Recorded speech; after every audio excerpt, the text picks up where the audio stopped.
Okay, so sector area, you do not need to write all this down. I just want you to watch this process and I'll tell you when you need to write it down, okay? To find sector area when the angle is in radians. Let's go back to when we found this using degrees, okay? Sector area was a portion of the area of the entire circle, so we took our angle, put it over 360, and multiplied it by pi r squared. So let's take this formula right here. We're going to replace the degrees. We're going to replace the 360 degrees with the number of radians in a circle. There are 2 pi radians in a circle. Remember, we learned that with the unit circle all the way around, got us to 2 pi. So 360 degrees is equivalent to 2 pi radians. So all I've done is replace the degrees with radians. Now let's simplify, okay? In this equation right here, we've got a pi in the numerator and a pi in the denominator. We can cancel those out.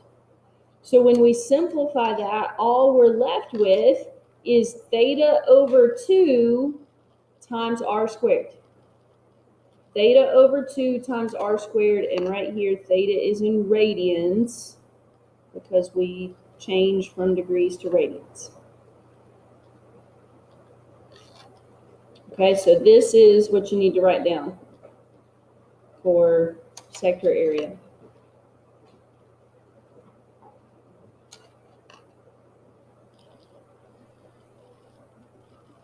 So when your angle is given to you in radians, all you have to do is take that angle divided by 2, multiply by the radius squared.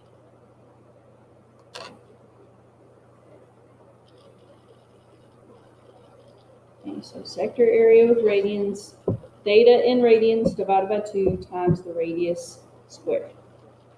So for our example, our theta is 5 pi over 6. Our radius is 10. So sector area equals our theta, 5 pi over 6 over 2 times the radius squared. Now again, I'm going to do everything but the pi the first time. Put that fraction in parentheses though. Put the 5 over 6 in parentheses, divided by 2 times 10 squared. Probably we'll need to turn it into a fraction. So that's 125. Put the pi back on top. 125 pi over 3. This is area, so you take your units and square them, so that's centimeters squared. If I need a decimal of that, I just multiply it by pi, so that'd be 130.9, approximately 130.9 centimeters squared. Okay? So again, if the angle is in degrees, use the first formula that we learned.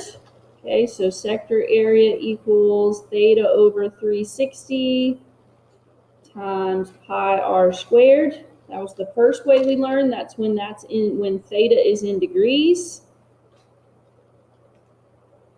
Or again, if you want to convert your degrees to radians by multiplying by pi over 180 and then use the new formula, I think it's just easier to go back to the old one. I think it's a little bit more involved to do it this time. All right, any questions about what I did?